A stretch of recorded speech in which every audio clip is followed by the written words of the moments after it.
Bismillahirrahmanirrahim. Assalamualaikum warahmatullahi wabarakatuh dan salam sejahtera. Yang berbahagia Profesor-Profesor, Datuk-Datuk, Datin-Datin, para pembentang kertas kerja seminar dan hadirin yang dihormati sekalian. Alhamdulillah, program Seminar Kebangsaan, Alam dan Tamadun Melayu memperkasa warisan, sejarah, adat dan jati diri tamadun bangsa berlangsung semula pada hari ini 10 November 2021 dengan menampilkan 6 lagi ahli panel yang akan membentangkan kertas kerja pada sesi pagi dan sebelah petang. Program seminar diteruskan dengan menjemput Yang Berusaha Dr. Junaini Kasdan sebagai moderator. Dengan ini saya mengundurkan diri buat seketika dan menyerahkan sesi kepada beliau bagi meneruskan program bersama pembentang seterusnya. Dipersilakan Dr. Junaini. Terima kasih. Saudara pengerusi majlis. Bismillahirrahmanirrahim. Alhamdulillahirrabbilalamin. Assalatu wassalam ala Rasulillah sallallahu alaihi wasallam wa ala alihi wa sahbihi ajma'in. Rabbi shrah li sadri wa yassir li amri wahlul 'uqdatam min lisani yafqahu qawli. Rabbi zidni ilma warzuqni fahma. Assalamualaikum warahmatullahi wabarakatuh dan selamat sejahtera kepada para hadirin yang saya hormati sekalian. Yang berbahagia, Datuk Seri, Datuk-Datuk, Datin-Datin, Profesor-Profesor, para pembentang, para pensyarah, rakan-rakan hadirin yang saya hormati sekalian. Seperti yang kita maklum, hari ini adalah hari kedua persidangan Alam dan Tamadun Melayu, Seminar Alam dan Tamadun Melayu. yang telah dikendalikan sejak semalam. Dan cuaca hari ini kelihatannya seperti mendung dan hujan dari pagi kan. Jadi marilah kita sama-sama hari ini hangatkan suasana pagi dan dengan mengimarahkan ilmu dan cari mendapat mendapat manfaat dari perkongsian ilmu pada hari ini. Jadi hari ini marilah kita sama-sama dulu membacakan umul kitab sama-sama untuk semoga perjalanan majlis kita ini berjalan dengan baik. Dan kepada yang bukan beragama Islam, bolehlah berdoa mengikut agama dan kepercayaan masing-masing. Mari kita berdoa, silakan. Ya.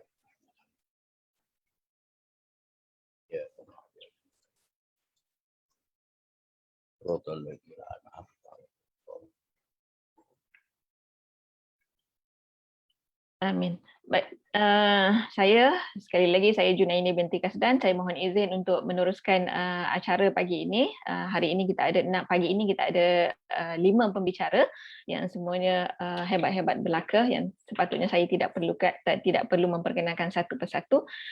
Dan kita ada yang berbahagia Profesor Datuk Seri Dr. Awan Sarian. Kita juga ada Profesor yang berbahagia Profesor Emeritus Syamhuri Siwar. Kita juga ada yang berbahagia Profesor Dr. Nur Hashimah Jalaluddin.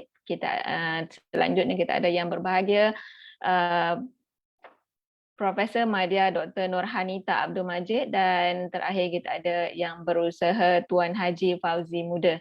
Jadi saya tidak ingin berhasrat untuk melengahkan perjalanan majlis ini kerana yang lebih utama adalah penyampaian ilmu. Saya takut nanti tak sempat kita peroleh banyak. Jadi setiap sesi pembentang diperuntukkan waktu 40 minit. Jadi semoga dalam 40 minit itu akan kita dapat peroleh sesuai dengan penyelidikan yang dilakukan.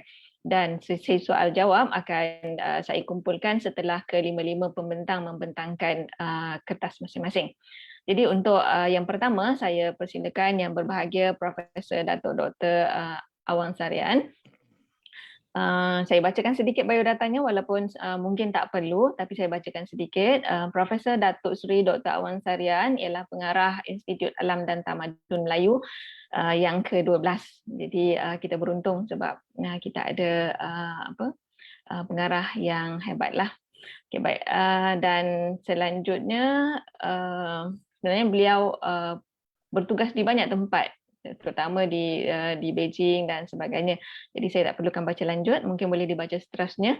Dan pagi ini beliau akan membawakan tajuk tentang bahasa Melayu sebagai warisan tamadun dan asas pembentukan jati diri keluarga Malaysia. Jadi tanpa melengahkan masa, saya persilakan yang berbahagia Datuk Seri untuk membentangkan. Terima kasih. Terima kasih Datuk Janani. Bismillahirrahmanirrahim. Assalamualaikum warahmatullahi wabarakatuh. Alhamdulillahirrahmanirrahim. Wa binasta'in. Salatu wassalamu ala asyrafil anbiya'i wal mursalin wa ala alihi wa sahbihi ajma'in. Salam hormat kepada semua pemakalah dan para peserta seminar kebangsaan Alam dan Tamadun Melayu yang berlangsung selama 2 hari. InsyaAllah saya pun tanpa menjangkang kalam, insyaAllah akan terus menyampaikan slide yang telah saya sediakan dalam tempoh yang diberikan. Jadi berdasarkan waktu yang saya set ni sekitar 9.52 bila insyaAllah saya akan berhenti. Saya berkongsi slide insyaAllah.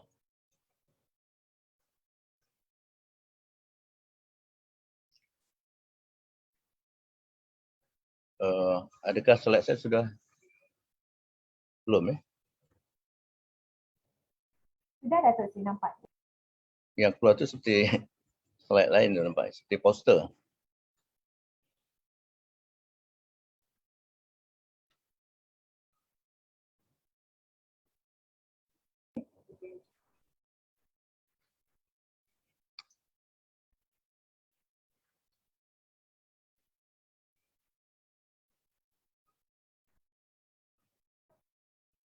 Oh tadi Slide saya sudah keluar belum? okey Datuk Seri boleh cuba lagi. Sudah ya? Okey. Tadi, ya, okey, baik. Terima kasih.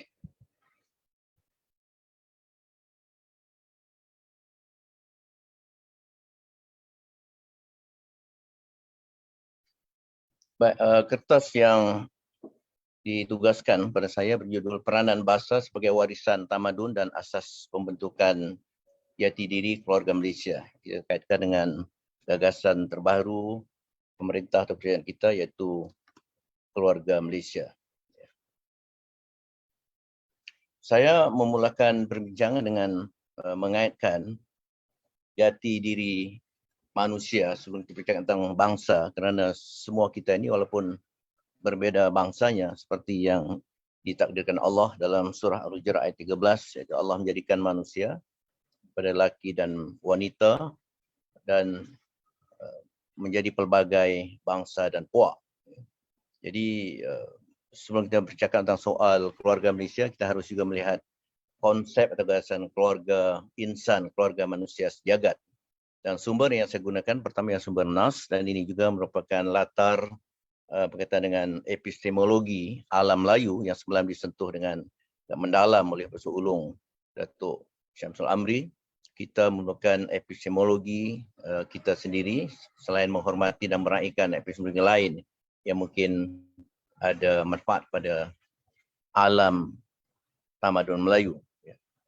Jadi berdasarkan sumber Nas, beberapa saja yang saya kutip dalam surah Ar-Rahman, dalam surah At-Tin, surah Al-Baqarah itu jelas bahawa bahasa merupakan asas jati diri manusia.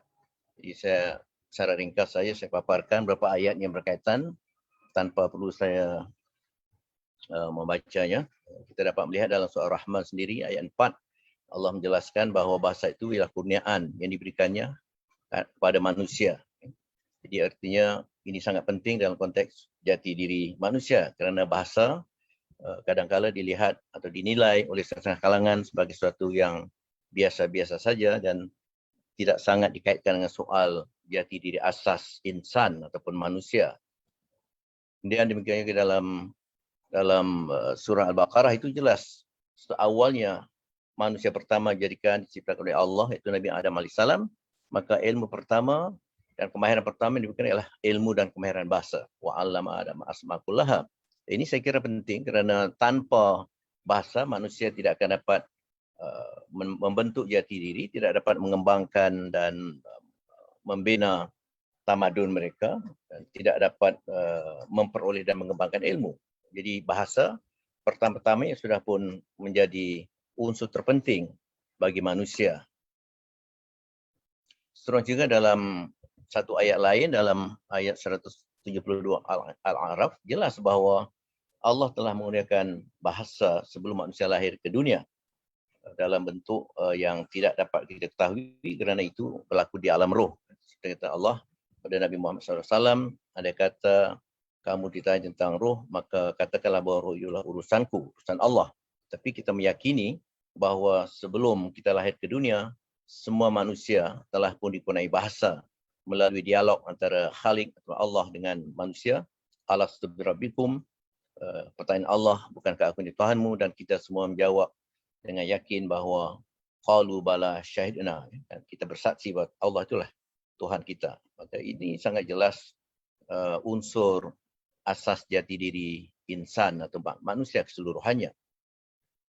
Dan dalam konteks ilmu barat pun kita dapati ada aliran-aliran atau mazhab linguistik yang mengakui bahasa itu sebagai sesuatu yang dianugerahkan oleh Allah, walaupun barangkali ahli linguistik seperti Chomsky tidak menyatakannya secara jelas ini soal hubungan dengan Allah, tetapi apabila Chomsky mengakui bahasa itu satu bentuk kenuranian, satunya innate, satu innate capacity, satu kemampuan yang innate, maka itu sebenarnya ada kaitan dengan soal bahasa telah pun ada pada setiap manusia sebelum manusia lahir ke dunia. Dan Baiko sendiri mengatakan ada hubungan antara wujud dan primordial bahasa dengan Tuhan.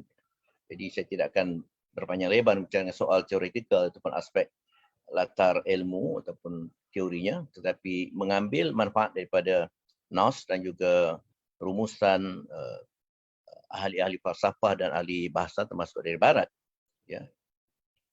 Dan juga penting untuk kita mengetahui bahawa Allah juga telah mengurniakan bahasa kepada setiap bangsa. Artinya tiap-tiap bangsa itu digunakan bahasa masing-masing dan kitalah yang diberi taklif ataupun tanggungjawab untuk mengimarahkan, mengembangkan dan memajukan bahasa kita.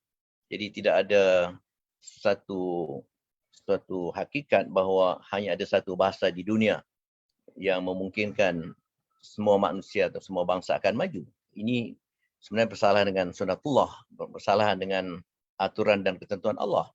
Jadi kita diberi taklif untuk memajukan bahasa yang dikurniakan oleh Allah. Itulah kaitan yang penting dalam soal kita membentuk keluarga Malaysia, membentuk perpaduan, membentuk jati diri dan nilai bangsa kita berdasarkan acuan kita termasuk bahasa yang telah digunakan Allah, Tuhan kepada umat di negara kita. Dalam konteks ini ialah bahasa Melayu bagi seluruh rakyat negara kita.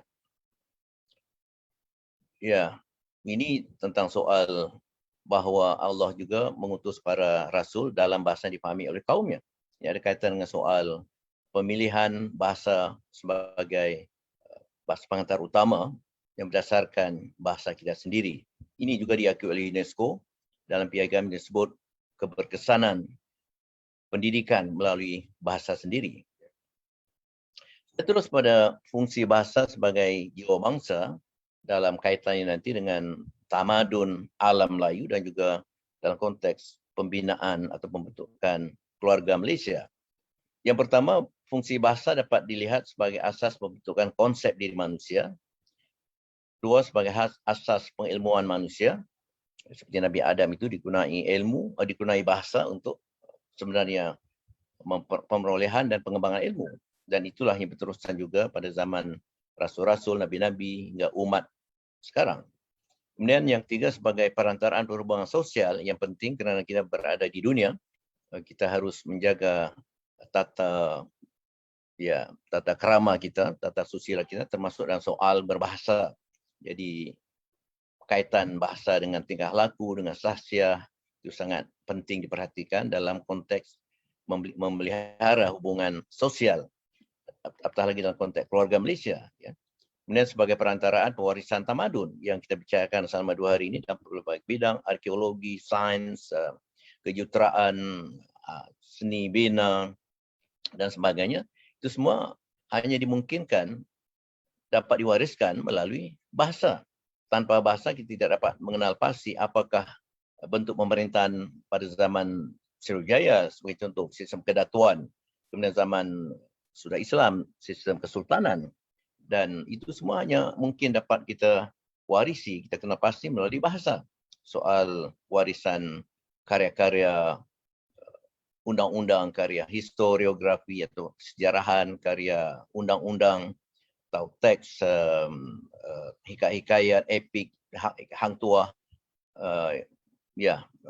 juga ketatanegaraan seperti Tajus Salatin, Bustanus Salatin, pantun, syair, gurindam, qit'ah, nazam, itu semua hanya dapat kita warisi melalui bahasa. Jadi bahasa sangat penting dalam konteks pembinaan dan pengembangan tamadun manusia. Secara ringkas, saya tidak akan memanjangkan kalam tentang soal pertamanya bahasa berfungsi sebagai asas konsep diri manusia. Kerana manusia sahaja yang berkaitan dengan konsep diri. Dan seperti yang dijelaskan Al-Quran, oleh hadis Nabi, oleh para ulama dan bahkan sarjana barat juga, bahawa manusia itu pada hakikatnya terdiri pada 2 juzuk besar, iaitu diri yang rohani, diri yang batin dan diri yang zahir. Diri yang zahir dengan mudah kita fahami dengan melihat anggota badan yang tampak pada zahirnya. Sedangkan diri yang batin, diri yang rohani itu terangkum dalam beberapa istilah yang dikenal sebagai qalbu, atau qalb, akal, rohani, sanubari, nurani, hati, jiwa, emosi, perasaan, rasa dan sebagainya. Itu merupakan diri yang batin. Dan bahasa menurut analisis para ulama dan juga sebahagian sarjana barat sendiri merupakan diri yang batin kerana bahasa itu menyatu dengan akal. Dan makanya manusia dikenal sebagai rational animal ataupun haiwan natik, al-haiwan an-natik itu kerana nutuk, natik daripada nutuk, iaitu manusia ataupun makhluk yang dikunai Allah berkemampuan untuk berfikir dan berbahasa.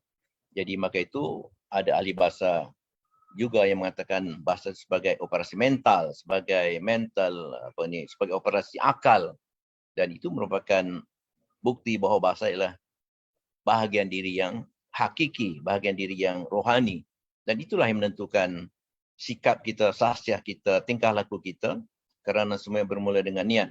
Dalam hadis pun innamal a'malu binniyat. Jadi niat itulah sebenarnya bahasa dalaman yang menentukan apakah tindak tanduk kita dalam perlakuan kita, dalam ucapan kita, itu sudah ditentukan oleh diri yang batin. Nah, ini saya kira tidak payah saya panjang lebarkan. Ini bukan kuliah falsafah bahasa, tetapi ringkasannya begitu. Artinya bahasa sangat menentukan sikap kita, pendirian kita, tingkah laku kita. Bahkan ahli bahasa, ahli antropologi, ahli linguistik pada tahun 30-an itu Sapir and Wolf. Sapir dan Wolf itu pun mengaitkan hubungan sangat rapat antara bahasa dengan pemikiran, bahasa dengan kebudayaan. Jadi saya ringkaskan saja. Kemudian yang kedua, bahasa sebagai asas pengilmuan manusia di tahap individu dan pada tahap masyarakat. Kita sudah melihat ataupun mengetahui bahawa Adam pertama-tamanya dikunai ilmu dan kemahiran berbahasa. Tujuan tidak lain ialah untuk ilmu. Adam memperoleh ilmu melalui bahasa dan kemudian mengembangkan ilmu itu juga melalui bahasa. Dan itulah yang saya katakan diteruskan oleh para rasul, para nabi dan seluruh umat manusia yang bukan nabi, bukan rasul. Kita sendiri juga memperoleh ilmu melalui bahasa. Maka itu Imam Al-Ghazali dalam Ihya Ulumuddin menegaskan pentingnya penguasaan bahasa untuk pertama pemeranan ilmu. Itu dikatakan ilmu permulaan yang tanpanya sukar ataupun tidak mungkin seorang itu dapat memperoleh ilmu. Maka itu rasionalnya atau falsafahnya bahasa itu menjadi mata pelajaran wajib dalam konteks kita bahasa Melayu dan juga barangkali bahasa-bahasa lain yang ada sumbangannya kepada pembinaan tamadun. Itu juga diberi fokus. Dan selain untuk pemerolehan juga untuk pengembangan. Tanpa penguasaan bahasa, tidak mungkin seorang da'i, pendakwah, seorang guru, seorang pensyarah, profesor, penceramah atau sebagainya dapat menyampaikan ilmu atau maklumat kepada khalayak. Maka itu sangat penting bahasa itu sebagai alat pembinaan tamadun dalam konteks menjadi asas bagi pemerolehan dan juga pengembangan ilmu. Ini juga tidak payah saya panjang lebarkan. Yang ketiga sebagai, tadi saya katakan sebagai asas ataupun ya interaksi ataupun untuk hubungan sosial. Nah, itu juga sangat penting kerana kita berada di dunia. Walaupun di syurga itu tidak ada ayat lain melainkan ayat yang berkaitan dengan salam, selamat, selamat dan selamat. Tetapi di dunia kita banyak juga melakukan sesuatu yang tidak membawa keselamatan dan bahasa kita pun tidak membayangkan sebahagiannya. Bahasa bahasa yang berkaitan dengan ucapan selamat ataupun sejahtera. Banyak juga bahasa sekarang yang digunakan oleh manusia yang sebenarnya menjerumuskan manusia pada perpecahan, permusuhan, persengketaan dalam keluarga, di tengah-tengah masyarakat, bahkan dalam konteks negara, politik dan sebagainya. Dan ini sangat penting kerana tanpa menjaga adab dalam bahasa, kita akan mengeruhkan keadaan dan memecah belahkan hubungan keluarga, hubungan persahabatan, hubungan antara anggota masyarakat dan konteks yang lebih besar dalam hubungan antara rakyat sebuah negara dan bahkan di peringkat yang lebih luas hubungan antara bangsa. Maka itu sangat penting bahasa itu dijaga sebagai alat yang mengawal perhubungan manusia sosial. Dan yang keempat tadi saya bercakap tentang soal fungsi bahasa sebagai asas pewarisan tamadun, dan inilah saya kira fokus yang akan terus saya garap insya-Allah. Dan jelas bahawa dalam pertumbuhan tamadun manusia yang direkodkan katanya seawal 5 abad sebelum Masihi, 500-600 tahun sebelum Masihi, iaitu tamadun Yunani, itu jelas berkembang dan maju serta mewariskan unsur-unsur tamadun barat dan juga tamadun dunia kerana perkembangan bahasa pada waktu itu.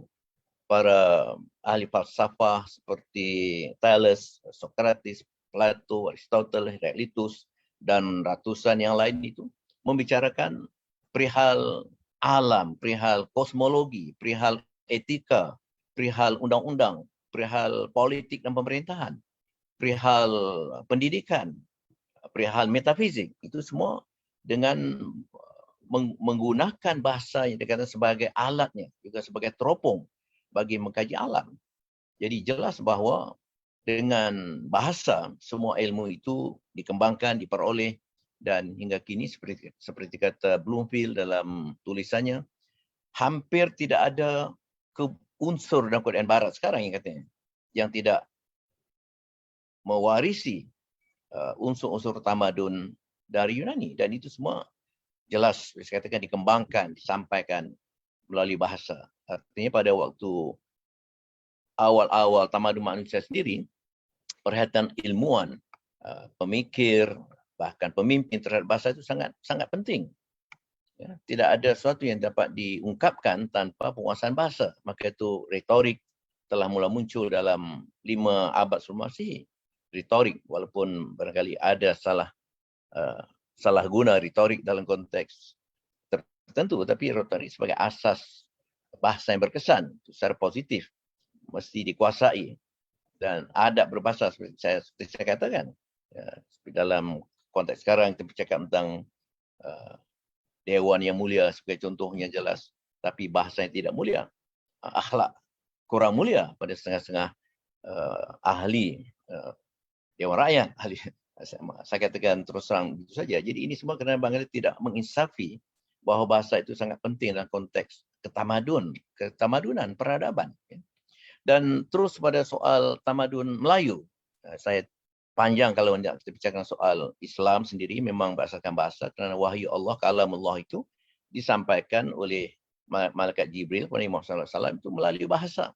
Jadi jelas tanpa bahasa tidak mungkin segala ajaran, ilmu tanzil atau ilmu wahyu, bahkan ilmu duniawi itu tidak akan mungkin dapat disampaikan oleh cendekiawan, oleh falsafah dan juga ilmuwan, saintis Islam kalau tidak melalui bahasa. Ya. Tamadun Cina sendiri yang 5,000 tahun sudah bermula, 5,000 tahun yang lampau, seperti yang sedikit saya baca sebetulnya di negara Cina, itu jelas sangat mengutamakan bahasa yang jelas. Tanpa bahasa yang jelas, yang berisi bagaimana Confucius saya dapat melahirkan Analects yang menjadi asas falsafah ataupun pemikiran yang juga tamadun Cina. Demikian juga ahli pemikir yang lain. Dalam konteks tamadun Melayu, jelas apabila umat Melayu, ini telah pun dibincangkan panjang lebar semalam sekira, iaitu diyakini bermula puluhan ribu tahun yang lampau dalam konteks tamadun pentas Sunda yang asalnya berada di satu kawasan tanah yang satu sebelum berlaku proses alamiah menyebabkan akhirnya terbentuk kepulauan dan sebagainya. Yang penting ialah bahawa tamadun Melayu telah menjadi tamadun asal puluhan ribu tahun yang lampau menurut hasil kajian arkeologis, antropologis, ahli linguistik sejarawi, dan juga kajian bidang-bidang yang lain. Jadi dengan demikian, tamadun Melayu sejak awal lagi telah seiring perkembangannya dengan bahasa Melayu.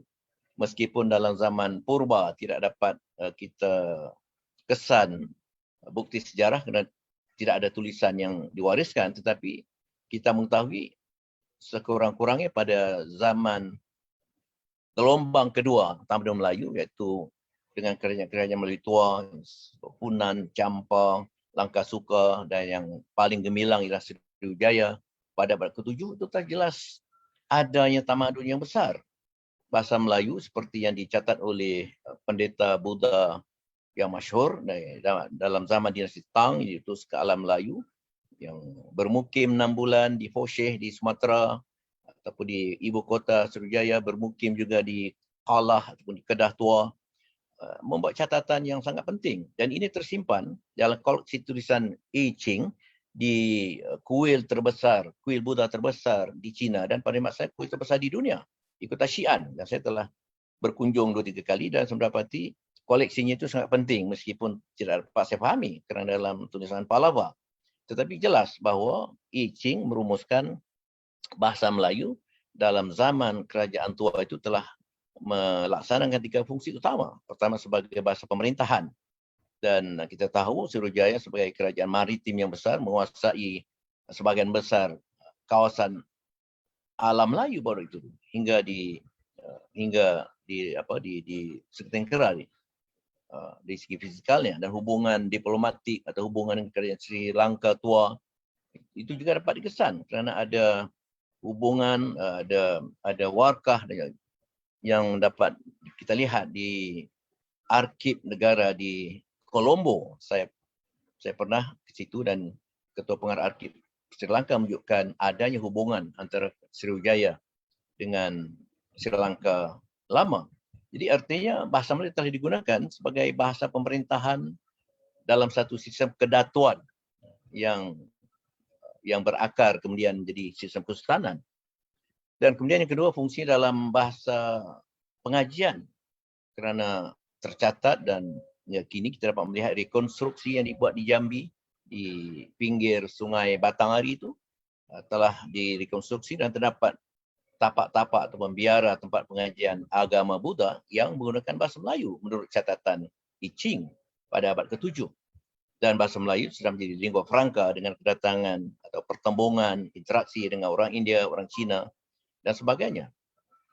Nah, kita lihat juga pada zaman itu telah bermula seperti yang juga dibincangkan dengan mendalam oleh Profesor Datuk Wan Ramli Wandau semalam, kerana dalam zaman abad ke-7 itu pada batu-batu bersurat telah tertampil pelbagai sudut ilmu, soal ilmu matematik, pengurusan seperti yang dikaji oleh Profesor Emeritus Syarif Ma'zin dengan rakan-rakannya.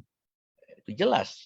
Saya sendiri ada di hadapan saya buku Unsur Rektor Sains Melayu-Indonesia dalam bahasa Melayu sejak abad ke-5 Masih yang disusun oleh Profesor Syarif Ma'zin dengan lebih daripada 10 orang kali penyidik lain yang menghasilkan kajian tentang bahasa Melayu dan pertumbuhan ilmu pada zaman awal.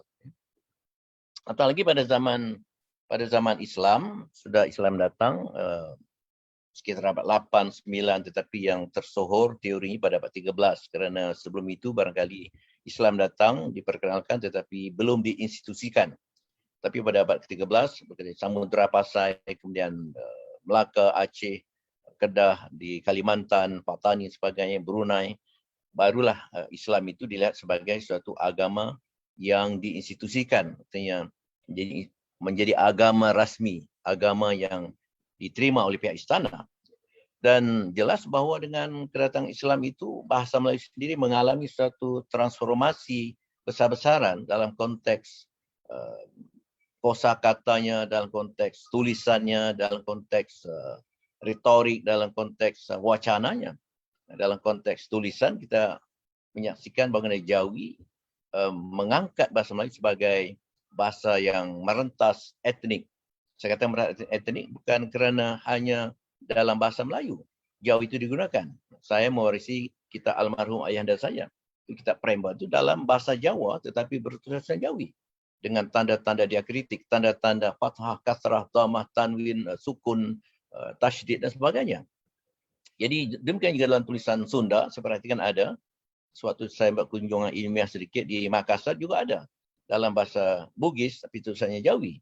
Meskipun orang Bugis memiliki tulisan tradisi, tulisan Serang. Jadi ini bukti bahawa Jawi telah mengangkat bahasa Melayu menjadi bahasa yang merentas etnik. Dan maka itu Aceh sendiri yang mempunyai bahasa sendiri tetapi justru menggunakan bahasa Melayu. Hamzah Fansuri, Nuruddin Araniri, Abdul Rauf Al-Singkili, Syamsuddin Al-Sumatrai dan sebagainya menggunakan bahasa Melayu, tidak menggunakan bahasa Aceh. Artinya bahasa Melayu telah mengangkat tamadun Melayu menjadi tamadun supra yang merentas etnik, merentas wilayah di alam Melayu. Itu kerana adanya Jawi. Dan buktinya hingga kini apabila kita menadah kitab karya Syekh Muhammad Arsyad Al-Banjari dari Kalimantan, Syekh Fatani dan rakan-rakannya dari Fatani, kitab oleh Abdul Samad Al-Falimbani dari Palembang yang kemudian menjadi pejuang besar di Kedah, dan kitab Al-Singkili, Samsuri dan Raniri itu semua menunjukkan bahasa yang cukup persis sama. Tidak ada perbezaan yang nyata. Sistem tulisan Jawinya, aspek maknanya dan juga tata bahasanya. Jadi sehingga orang di alam Melayu dapat menikmati dan memanfaatkan karya-karya besar kerana adanya satu bentuk bahasa yang telah baku pada waktu itu. Tulisannya sama, sistem tata bahasa sama, retoriknya, balaghahnya sama. Jadi ini satu sumbangan besar bahasa yang telah diislamkan. Dan jelaslah bahawa surat Islam itu baru kita menyaksikan tumbuhnya satu bahasa yang kita warisi hingga kini. Kita tidak dapat mengaitkan bahasa Melayu moden, bahasa Melayu kini dengan bahasa Melayu kuno sebagai contoh. Kerana tulisannya pertama Palawa tidak dapat difahami. Yang kedua, dari segi teks atau wacana kosakatanya, meskipun ada perkataan tertentu seperti puluh, ratus, laksa, datang, mudik, tetapi keseluruhan wacana bila saya sendiri membaca saya tidak faham. Itu pun telah sesudah di transkripsi ke dalam Rumi pun masih tak dapat dipahami. Tentang pembukaan Sriwijaya itu dalam bahasa yang sangat asing, tetapi bahasa dalam hikayat, katakan dalam sejarah Melayu, Suratus Salatin, Tuhfatun Nafis, dalam Hukum Kanun Melaka, dalam Tajus Salatin dan sebagainya, sekurang-kurangnya masih dapat kita fahami. Dan itu bukti juga dapat kita lihat pada Batu Pusaran Terengganu. Dapat kita fahami meskipun ada sejumlah kosakata yang arkaik yang suka dipahami. Jadi ini saya kira perkembangan bahasa Melayu dan konteks mengangkat tamadun Melayu, tamadun alam Melayu. Seperti kata Profesor Syamsul, kita beralih dari pengajian Melayu kepada pengajian alam Melayu. Saya kira itu dapat kita setujui. Kita melihat alam Melayu satu yang supra sifatnya, bukan parokial, bukan tertakluk pada batas geopolitik tertentu. Dan jelas bahawa bahasa Melayu menjadi alat yang mengangkat dan mengembangkan pelbagai bidang ilmu yang tidak pernah diketahui. Benar, telah ada beberapa ilmu seperti yang disyarahkan oleh Profesor Datuk Wan Ramli Daud semalam. Tetapi secara nyata, ilmu yang berkaitan dengan historiografi, sejarahan, ditampilkan dalam hikayat Aceh, hikayat Raja Pasai, Sulalatus Salatin, hikayat Merong Mahwangsa, Tuhfatun Nafis dan sebagainya. Jelas. Kemudian dalam Undang-Undang Hukum Kanun Melaka, Undang-Undang Kecil Laut Melaka, Undang-Undang 99 Perak, Undang-Undang Siak, Undang Pahang, Undang-Undang Johor dan sebagainya. Itu jelas tertampil dalam bahasa Melayu. Bidang persenjataan sehingga kitab Bedil tahun 2016 diiktiraf oleh UNESCO sebagai salah satu warisan dunia sesudah kita menerima pencerapan Suratus Salatin, kemudian Hang Tuah, surat-surat Sultan Kedah, Cerita Panji. Jadi artinya ini membuktikan pengakuan dan pencerapan UNESCO itu sebagai bukti kecemerlangan dan kebitaraan bahasa Melayu sebagai unsur yang mengangkat tamadun Melayu. Dalam bidang-bidang lain juga diplomasi, warkah-warkah dan perjanjian dalam tulisan Jawi antara kerajaan Melayu dengan Portugal, Spanyol, Belanda, Inggris itu dalam bahasa Melayu. Bahkan dalam peringkat awal penjajahan Inggris di tanah Melayu, masih lagi bahasa Melayu digunakan dalam tulisan Jawi. Saya selalu bercerita tentang bagaimana hubungan Yah Loi dengan Ketua Polis Selangor pada tahun 1880. Mereka juga berutus surat dalam tulisan Jawi. Walaupun kita yakin tentulah dengan perantaraan jurubahasa, terjemah. Tetapi sekurang-kurangnya bukti bahawa bahasa Melayu dan tulisan Jawi menjadi unsur penting dalam tamadun di alam Melayu. Jadi saya sudah bicara tentang soal bahasa Melayu dalam konteks merentas etnik, merentas wilayah. Bahasa Melayu mengangkat pelbagai wacana dalam pelbagai ranah, pelbagai bidang tadi, undang-undang, historiografi, persenjataan, kitab perubatan dan sebagainya, diplomasi. Itu ialah bukti yang jelas. Maka itu 100 lebih institusi di seluruh dunia yang mengkaji tamadun Melayu yang dikatakan sebagai Malay Indonesian Studies. Itu sebenarnya bukti bahawa kegairahan para sarjana antarabangsa mengkaji warisan tamadun Melayu dalam kaitan dengan hasilnya dalam bentuk bahasa, manuskrip Melayu lama yang tersimpan lebih kurang 20,000 judul, 2,000 salinan ataupun termasuk asal di Leiden University, di Frankfurt, di Manchester University, di Moskow dan bahagian lain di dunia. Itu juga dengan jelas menunjukkan bagaimana tamadun Melayu diangkat oleh bahasa Melayu.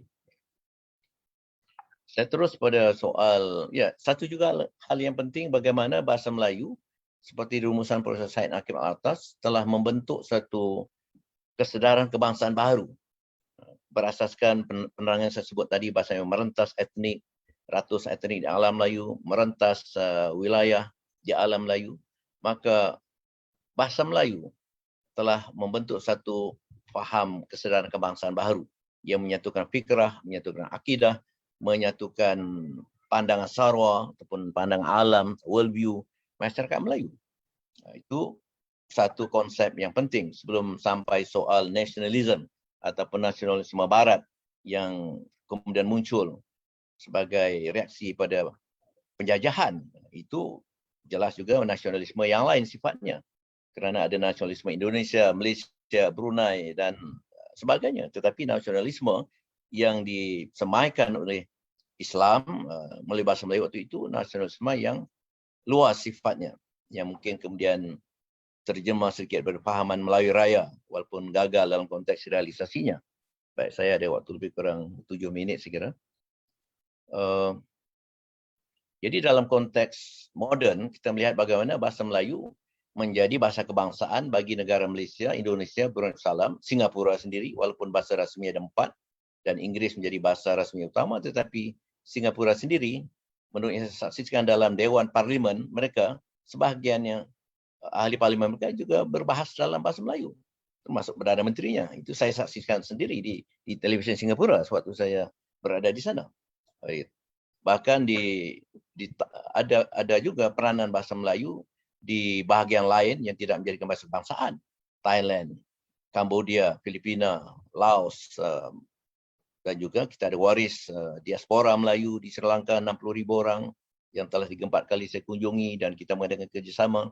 Waris Melayu, diaspora lain di Eropah, di Suriname, sedikit di Madagaskar, di Cape Town dan sebagainya. Jadi kita ada kekuatan dalam konteks Melayu antarabangsa dan juga dalam konteks kebangkitan semangat untuk menentang penjajah dan untuk kemerdekaan timbul yang seperti dikatakan oleh William Rock itu linguistic nationalism, nasionalisme yang berdasarkan bahasa.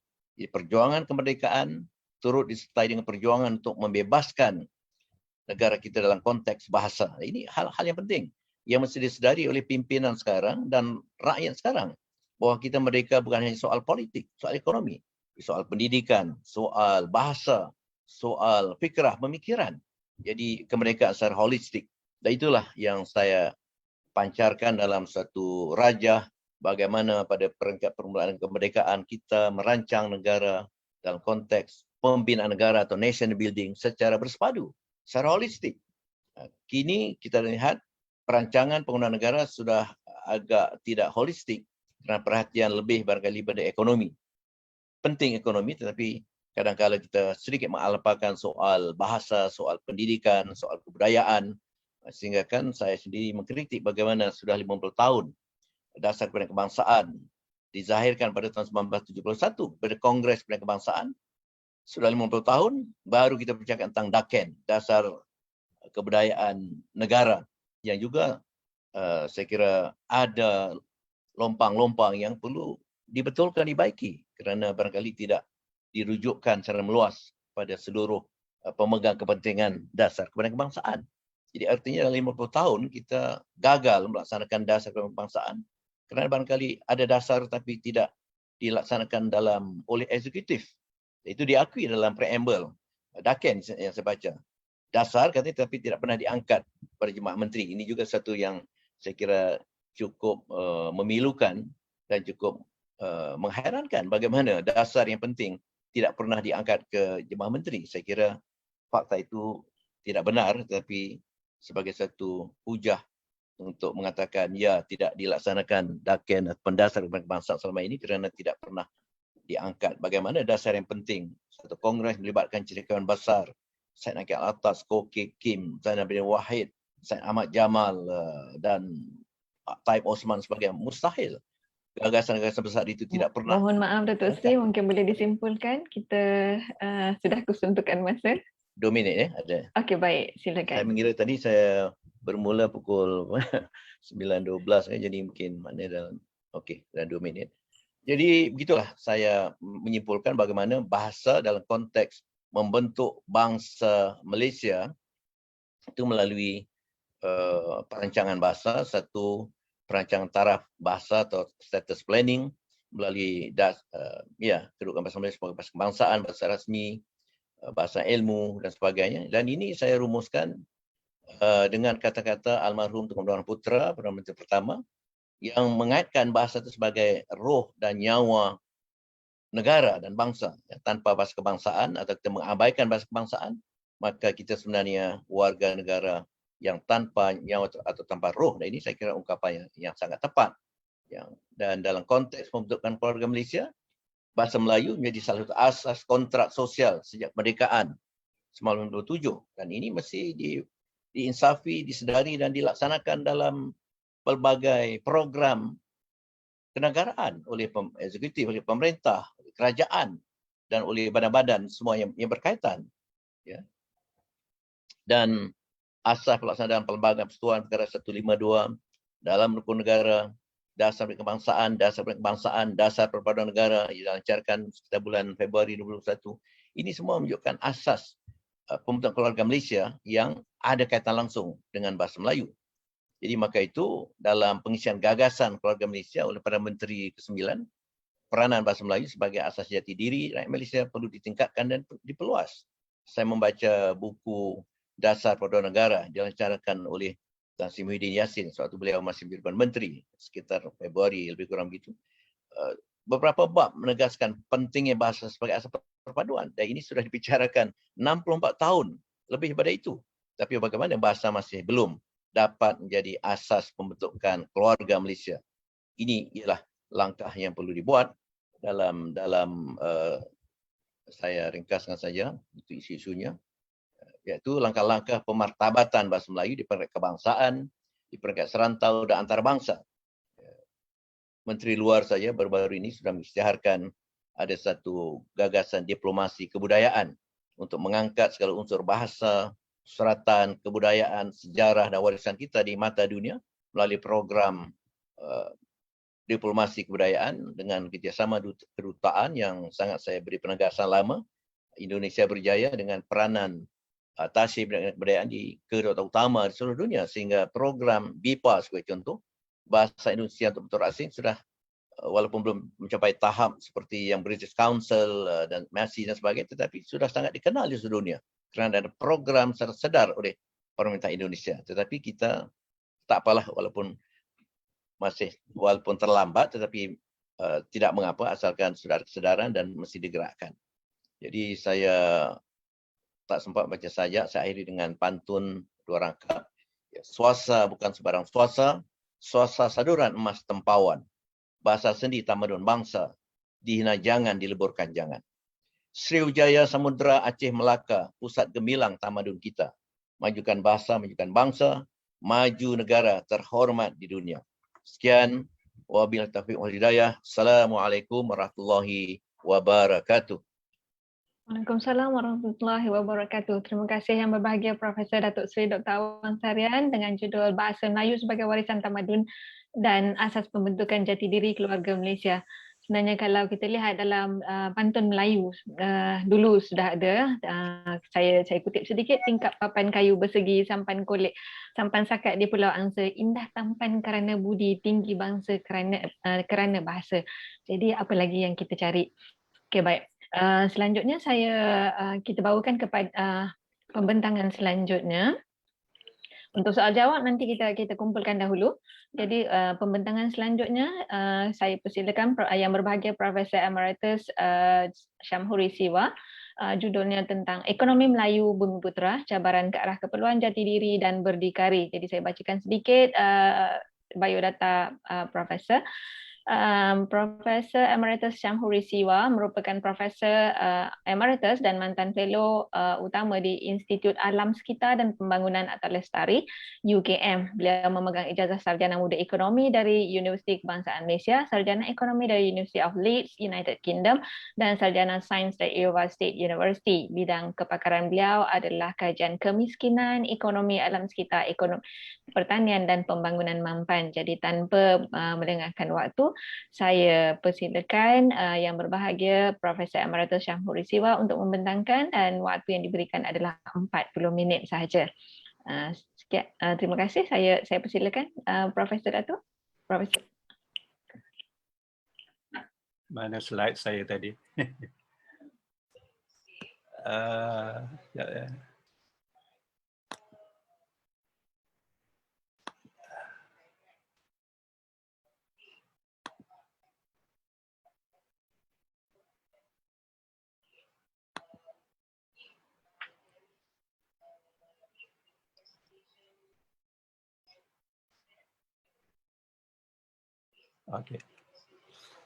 Okey, bismillahirrahmanirrahim. Assalamualaikum warahmatullahi wabarakatuh. Saudara-saudari peserta seminar Kebangsaan Alam dan Tamadun Melayu. Mula-mula saya ucapkan terima kasih dan penghargaan kerana menjemput saya untuk membentangkan kertas di seminar kebangsaan ini.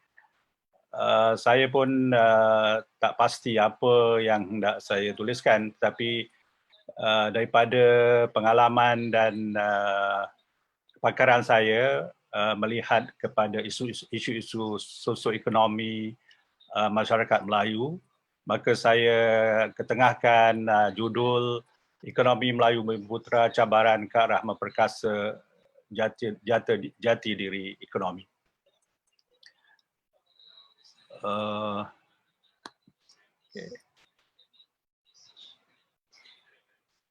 Pembentangan ini akan melihat juga konsep kemiskinan oleh Zabba dan ulasan oleh Ko Aziz. Kemudian ekonomi Melayu dalam fasa DEB, masalah, isu-isu dan masalahnya. Kemudian ekonomi Melayu dalam fasa pasca DEB, meneruskan DEB dan pergantungan, kemudian cabaran ke arah jati diri dan berdikari. Sebagai pengenalannya, saya tidak akan melihat aspek sejarah dan tamadun Melayu dari segi ekonominya, tetapi memadai saya nyatakan bahawa masyarakat ekonomi Melayu sejak awal lagi merupakan masyarakat tradisional dengan tumpuan kepada sektor pertanian seperti bercucuk tanam, menangkap ikan dan aktiviti perdagangan secara kecil-kecilan. Tetapi masalah utama yang dihadapi oleh masyarakat Melayu dari segi ekonomi ialah kemiskinan.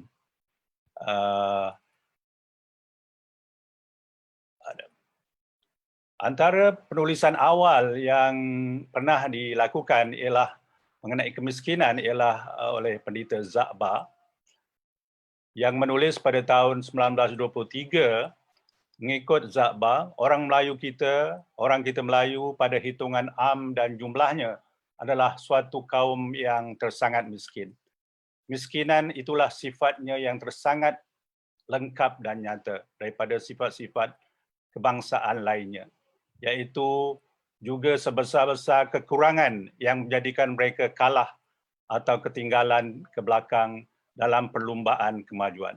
Miskin pada wang ringgit, miskin pada harta benda, miskin pada hemat dan cita-cita, miskin pada pelajaran dan latihan pengetahuan, miskin pada alat-alat kelengkapan otak, dan pada beberapa sifat-sifat keperangaian yang tinggi.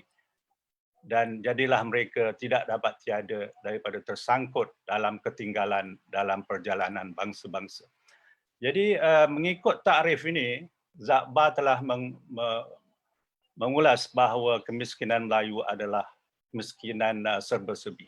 Bukan saja aspek kebendaan, tetapi aspek moral, aspek perangai, aspek pengetahuan, otak dan cita-cita, serta kelengkapan otak yang pada sifat yang menyebabkan golongan Melayu ini tersangkut dan tertinggal dalam perjalanan bangsa-bangsa. Orang lain sentiasa keluar masuk dan pergi datang dalam negeri orang Melayu, menghimpunkan kekayaan dan menjadikan mereka tuan-tuan tanah yang lebar dengan beberapa banyak hasilnya. Tuan-tuan punya lombong yang tekang dengan makmur pendapatannya. Saudagar-saudagar perniagaan yang hebat-hebat tokoh gudangnya, serta kaya raya dan berlipat ganda keuntungannya. Tetapi bukanlah orang Melayu yang ada kelihatan masuk tangan sedikit dalam segala pekerjaan dan percubaan yang besar-besar ini. Mengikut Engku Aziz dalam bukunya Jejak-Jejak di Pantai Zaman, bahawa pendapat Za'ba ini mengenai kemiskinan adalah apa yang kita takrifkan sekarang sebagai kemiskinan relatif yang membandingkan kemiskinan Melayu dengan kaum-kaum lain. Engku Aziz juga menyimpulkan bahawa Za'ba telah meramalkan lebih setengah abad lebih awal berbanding Majlis Perunding Negara tentang perlunya membasmi kemiskinan dan menyusun semula masyarakat yang menjadi tunggak kepada dasar ekonomi baru yang diperkenalkan dalam rancangan Malaysia Kedua. Jadi Engku Aziz sendiri mengakui bahawa pandangan Za'ba ketiga itu telah mendahului zamannya dan aspek membasmi kemiskinan dan menyusun semula masyarakat telah diutarakannya sejak tahun-tahun dalam 30-an. Engku Aziz juga menyimpulkan mengenai punca kemiskinan yang disifatkan oleh Za'ba sebagai kemiskinan kebendaan, kemiskinan moral atau rohani. Za'ba juga berpendapat bahawa punca kemiskinan Melayu adalah kekurangan pelajaran daripada jenis yang betul. Ini adalah satu penegasan yang jelas tentang pentingnya aspek pelajaran pendidikan yang rata-rata pada masa itu dilihatnya sebagai sangat lemah dalam pengetahuan dan kebudayaan. Ini adalah akibat daripada sistem pelajaran yang diwujudkan oleh penjajah Inggeris, terutamanya Winston pada masa itu, yang menghukum generasi guru dan murid-murid Melayu kepada pengetahuan membuat bakul dan berkebun dan memisahkan mereka daripada aliran umum pelajaran. Ini bertujuan untuk mengeluarkan budak-budak yang memikirkan harus menjadi kerani, piun, tambi, orang suruhan dan seumpamanya yang tiada berkendakkan kepada penggunaan otak. Mengikut Engku Aziz, sistem pelajaran Melayu adalah seperti pokok bonsai atau pokok kerdil yang dibela oleh orang Jepun yang menimbulkan kesan pembodohan dan kemusnahan kepada sistem pelajaran Melayu dan juga kemajuan Melayu. Jalan keselamatan bagi orang Melayu mengikut Za'ba ialah pelajaran dari jenis yang betul. Ini satu kenyataan yang bentuknya umum sifatnya, tetapi kita boleh tafsirkan kepentingan pelajaran dalam berbagai cara dan bentuk pada masa ini, seperti yang kita lihat melalui apa yang digagaskan dalam dasar-dasar ekonomi baru, meliputi dasar pembangunan sumber manusia, dasar pendidikan negara yang saya rasa menjadi teras kepada jalan keselamatan bagi orang-orang Melayu.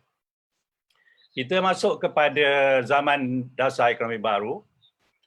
Ia diperkenalkan dalam rancangan Malaysia Kedua selepas berlakunya pergaduhan kaum pada 13 Mei 1969 yang menekankan, yang menunjukkan peristiwa itu banyak berkait kepada kemiskinan dan kemunduran kaum Melayu berbanding dengan kaum-kaum bukan Bumiputera yang lain, yang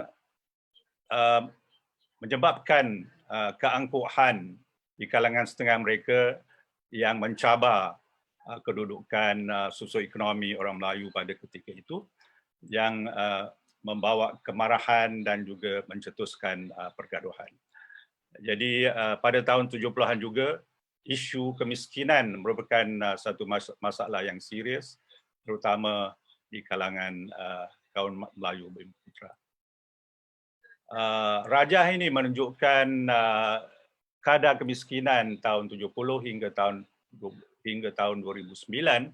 Kita lihat bahawa pada umumnya kadar kemiskinan telah menurun dari kira-kira 60% pada tahun 70 kepada 0.4% pada tahun 2014, tetapi selepas itu meningkat sedikit pada tahun 2019 akibat daripada kemerosotan ekonomi dan juga bencana wabak COVID-19 yang melanda negara dan dunia.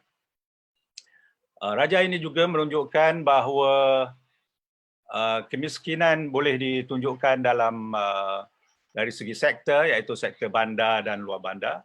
Kita lihat kedua-duanya menunjukkan trend yang menurun, tetapi kemiskinan luar bandar atau kemiskinan desa berada di atas daripada kemiskinan peringkat nasional. Peringkat nasional ialah 49% pada tahun 70, tetapi kemiskinan luar bandar ialah pada 59%. Sekarang ini kemiskinan luar bandar pun masih menjadi berada pada tahap yang lebih tinggi, dan apabila wabak COVID melanda negara, kita lihat bahawa yang lebih terkesan ialah golongan penduduk luar bandar yang menduduki sektor-sektor yang mengalami guna tenaga tidak penuh dan juga pengangguran yang lebih tinggi, iaitu sektor pertanian.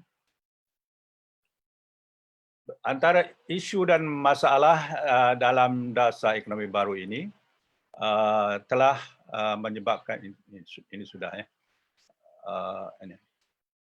ini menunjukkan data keratan rentas kemiskinan pada tahun 70, tahun 90 dan 2019.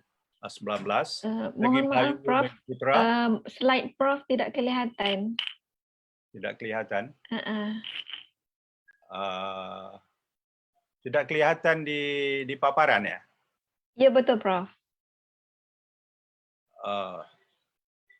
Saya tak tahulah, adakah sebab saya tidak link pada Cuba Prof tekan share screen. Share screen di mana ya? Ada di bawah.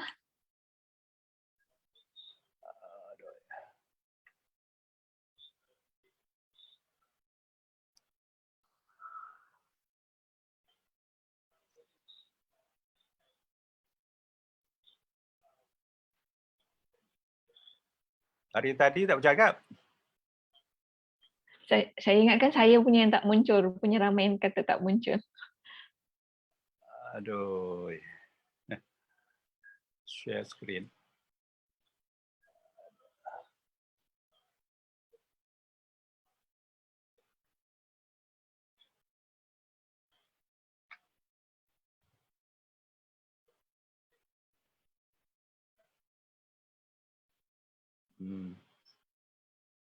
Tak jumpa lah.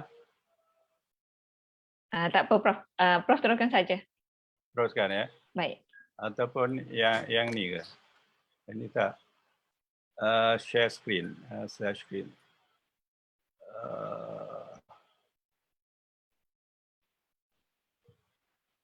Inilah dia punya apa ni? Dia punya panel. Oh, share screen. Okay. Okay. Share. Nampak? Okey, Prof. Kelihatan. Okay. Sekejap ya.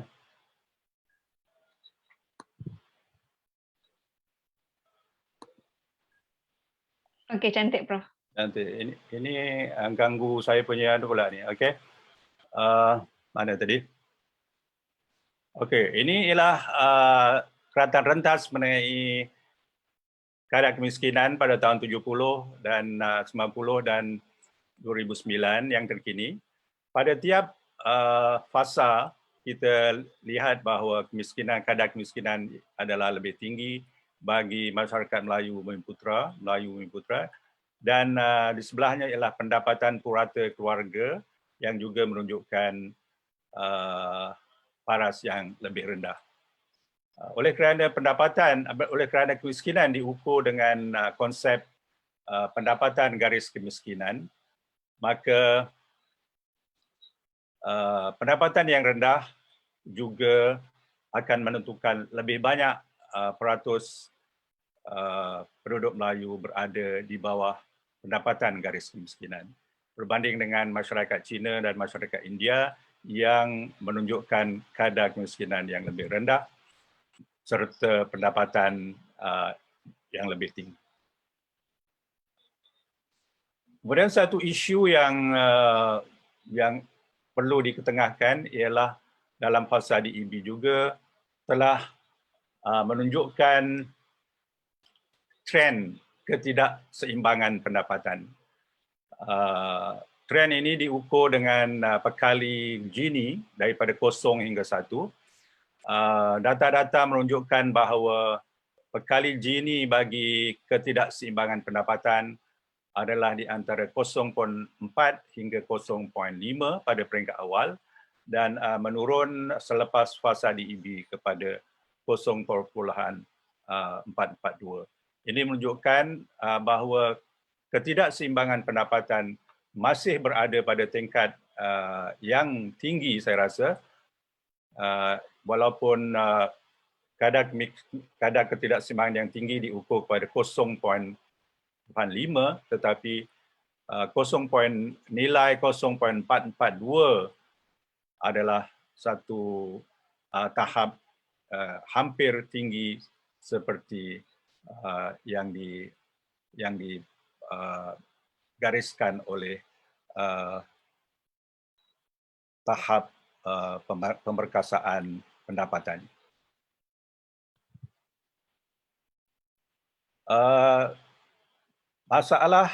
Satu masalah tadi ialah pekerjaan. Pekerjaan kalau dilihat dari segi sektor, pekerjaan Melayu Bumi Putra adalah lebih ramai di sektor pertanian berbanding dengan sektor perniagaan dan perdagangan. Manakala berbanding dengan masyarakat Cina yang lebih tinggi peratusnya di sektor perniagaan dan perdagangan. Dari segi pemilikan harta dalam sektor syarikat swasta, syarikat pemilikan Melayu pada tahun 71 adalah pada tahap 1.7% dan meningkat kepada 14% pada tahun 1990 dan pada tahun 2019 hanya pada 17%, tidak melepasi sasaran 30% yang telah ditetapkan sebagai asas dasar ekonomi baru. Jadi secara rumusannya dalam peringkat DEB ini dari segi pembasmian kemiskinan pada umumnya telah berkurang. Ini berlaku dengan peningkatan pendapatan masyarakat Bumi Putra. Kadar kemiskinan juga telah berkurang. Pembangunan wilayah masih berlaku yang majoriti ini didiami oleh masyarakat Melayu dan Bumi Putra. Dan masyarakat Melayu juga melalui pembangunan telah menerima kemudahan asas yang lebih baik. Dari segi penyusunan semula masyarakat, kita lihat bahawa kenaikan pendapatan purata masyarakat Bumiputera, tetapi masalah ketidaksamaan itu masih wujud lagi yang memerlukan kerajaan melaksanakan dasar perdagangan perindustrian Bumiputera untuk menyokong aktiviti meningkatkan penyertaan ekonomi dan Bumiputera dalam perindustrian dan perdagangan. Jadi satu isu yang sering timbul ialah mengenai apa yang kita namakan pergantungan ataupun subsidi mentality. Orang Melayu, ekonomi Melayu dikatakan banyak bergantung kepada sokongan dan bantuan kerajaan, baik dari segi modal, dari segi peralatan, dari segi khidmat nasihat, dari segi kepakaran. Dan pergantungan ini, mentality ini berlaku dalam banyak sektor, pelajaran, pertanian, ekonomi, kesihatan dan sebagainya. Dan pergantungan ini diteruskan dalam fasa berikutnya apabila tempoh dasar ekonomi baru telah tamat pada tahun 1990, diwujudkan dasar pembangunan nasional tempoh 91 hingga 2000, kemudian dasar wawasan negara 2001 hingga 2010, dan model ekonomi baru 2011 hingga 2020. Walaupun kita lihat bahawa pemerintahan atau pucuk pimpinan pemerintahan berubah dalam fasa 2000, tapi kita lihat bahawa kesinambungan ataupun penerusan dasar yang banyak berasaskan DEB dan pergantungan kepada subsidi mentality ini terus menerus berlaku. Jadi masyarakat Bumiputera masih lagi menerima berbagai bentuk bantuan dan insentif melalui program-program yang dilaksanakan dalam DEB dan selepasnya. Beberapa perubahan kepada kemajuan ekonomi negara dan masyarakat Bumiputera dilancarkan, tetapi kita lihat bahawa pada asasnya DEB atau corak dan pemikiran DEB itu menjadi teras dan asas kepada dasar-dasar ekonomi berikutnya. Jadi pengakhiran dasar pembangunan negara telah membawa ke pelaksanaan dasar wawasan negara. Dalam pelaksanaan dasar wawasan negara ini, objektif pengagihan telah diteruskan, penyusunan semula masyarakat juga diteruskan, dan pengekalan model ekonomi baru oleh kerajaan juga menuntut supaya masyarakat Bumiputera terus diperkasa ekonomi. Pada masa yang sama, kita lihat bahawa tuntutan kaum-kaum lain juga terus meningkat. Kaum-kaum India, kaum Cina juga menerusi parti-parti politiknya yang diwakilkan oleh MCA, MIC dan juga parti-parti DAP dan sebagainya, terus memperjuangkan kepentingan ekonomi dan juga sosial masing-masing, dan menyebabkan perimbangan yang perlu ditimbangkan oleh pemerintah pada masa terkini. Dan pada masa yang sama, kita perlu menerima hakikat bahawa ekonomi Malaysia adalah bukan satu yang terasing. Ia perlu diikat perlu melihat kepada apa yang berlaku di peringkat global dan di mana liberalisasi ekonomi dan perdagangan banyak berlaku di peringkat global yang menuntut bahawa ekonomi Malaysia juga berlandaskan kepada pendekatan liberalisasi perdagangan. Kemudian pada rancangan Malaysia ke-12, baru-baru ini kerajaan telah melancarkan rancangan Malaysia ke-12 yang bersamanya terdapat wawasan kemakmuran bersama yang pada asasnya ialah ia berteraskan semula kepada pertumbuhan dan pengagihan, iaitu memastikan pertumbuhan ekonomi dikongsi secara adil dan saksama oleh kaum-kaum yang ada dan juga mengikut lokasi dan juga wilayah. Jadi keberhasilan Bumiputera perlu diberi keutamaan di dalam wawasan kemakmuran bersama ini, dan ini akan diteruskan melewati rancangan Malaysia ke-12 dan seterusnya. Ke arah jati diri, apa yang hendak saya ketengahkan di sini ialah adakah masyarakat Melayu masih memerlukan kepada bantuan apa yang diistilahkan sebagai tongkat. Kita bermula pada tahun 70-an apabila masyarakat Melayu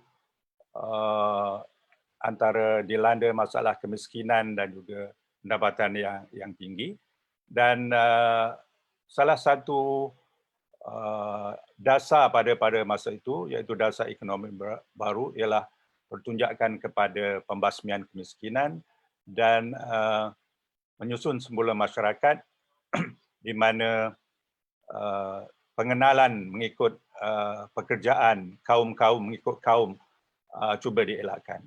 Kita tahu bahawa pada masa itu kaum Melayu adalah banyak terikat dalam sektor pertanian dan kurang dalam sektor perniagaan. Jadi apa yang cuba diketengahkan oleh kerajaan ialah untuk mengurangkan pengenalan aktiviti ekonomi ini dengan kaum.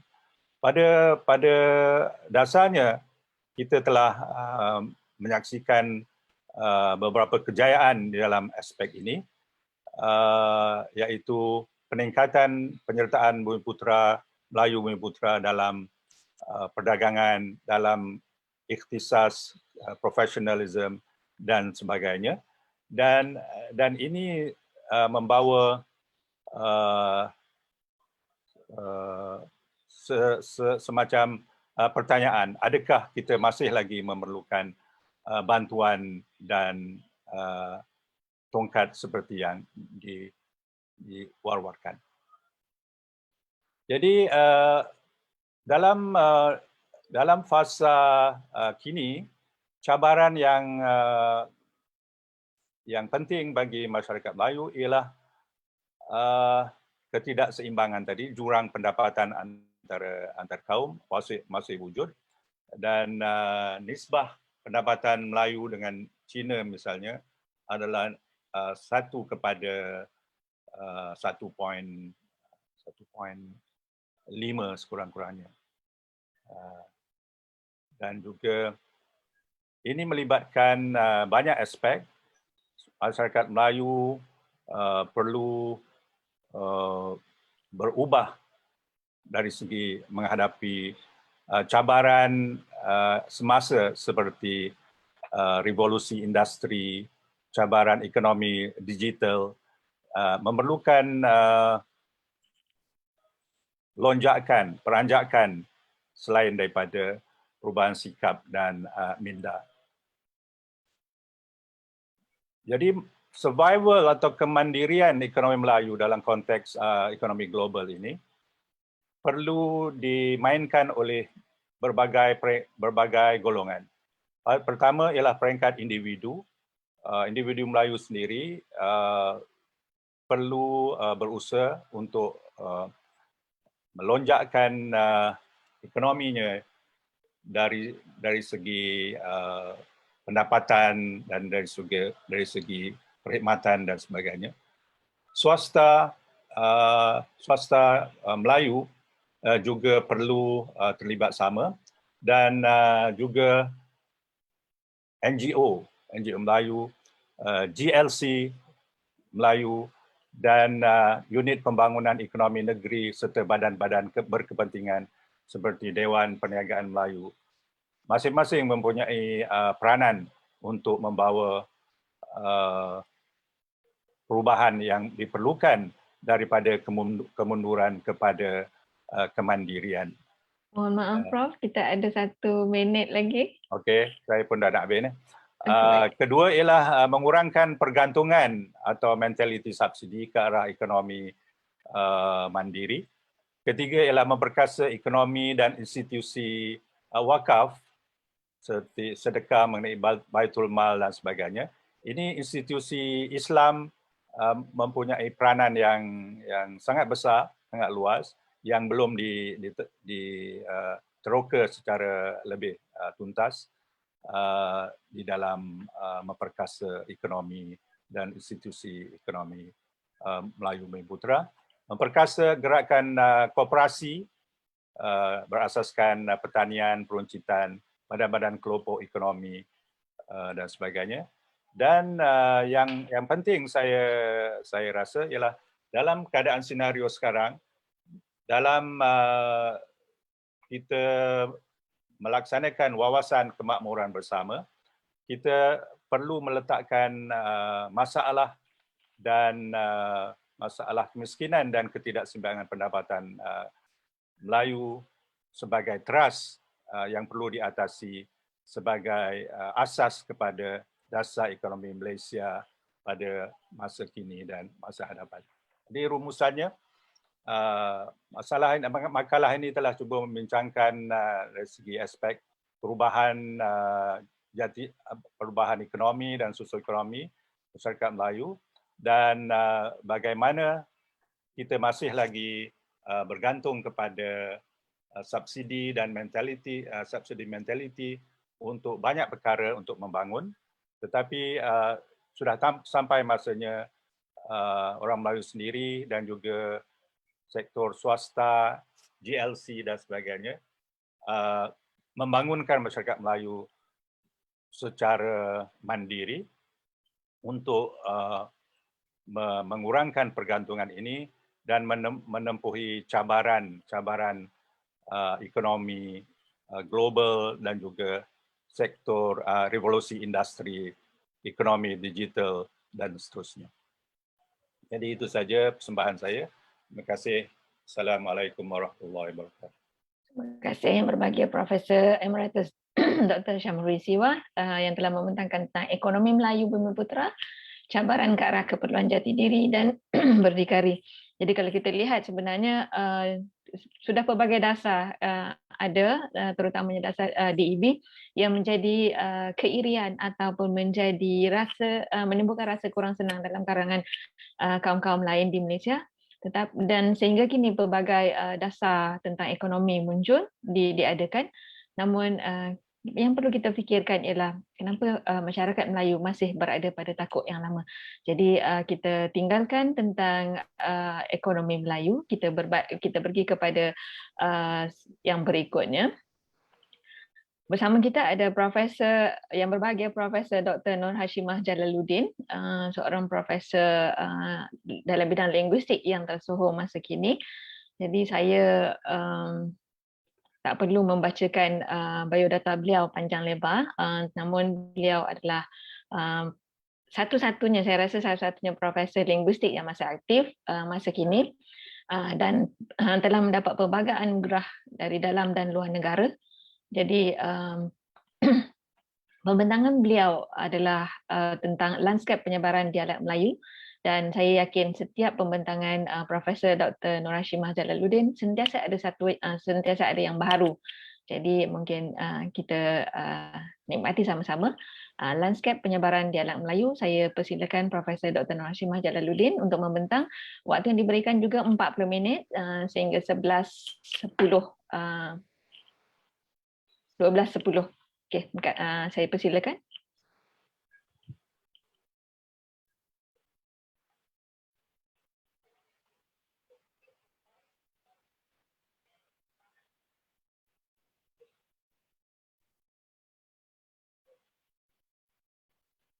Prof. Narshimah ada bersama kita ke?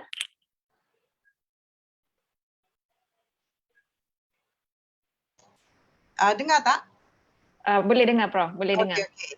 Baik. Terima kasih Dr. Junani selaku moderator pada pagi ini. Salam kepada semua ahli panel kita. Assalamualaikum warahmatullahi wabarakatuh. Saya akan cuba share screen ya, kongsikan screen.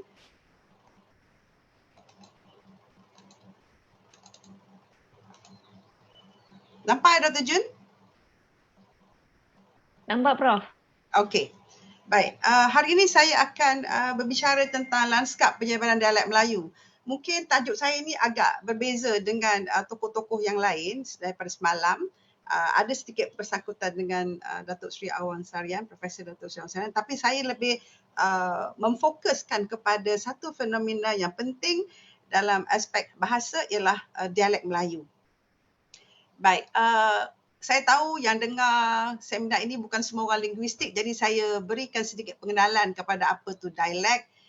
Dialek ialah logat ya, logat yang apa tu terdiri daripada dialek tradisional, dialek geografi, dialek generatif, dialek teologi sejarah dan geolinguistik.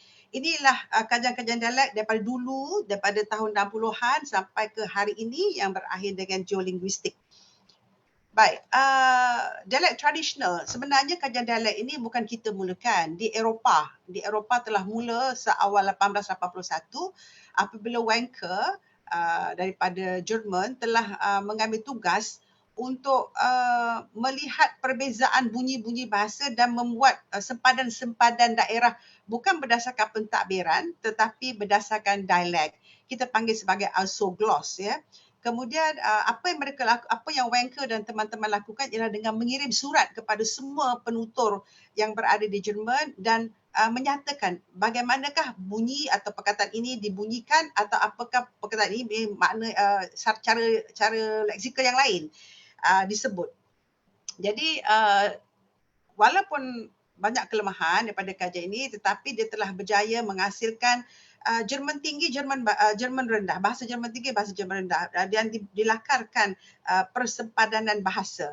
Kemudian diteruskan oleh Gilles Rion di Perancis ya. Kali ini dia tidak menggunakan surat, tidak mengutuskan surat, tetapi dia telah berbasikal sepanjang negara itu untuk mendapatkan respon daripada maklum balas daripada responden dia.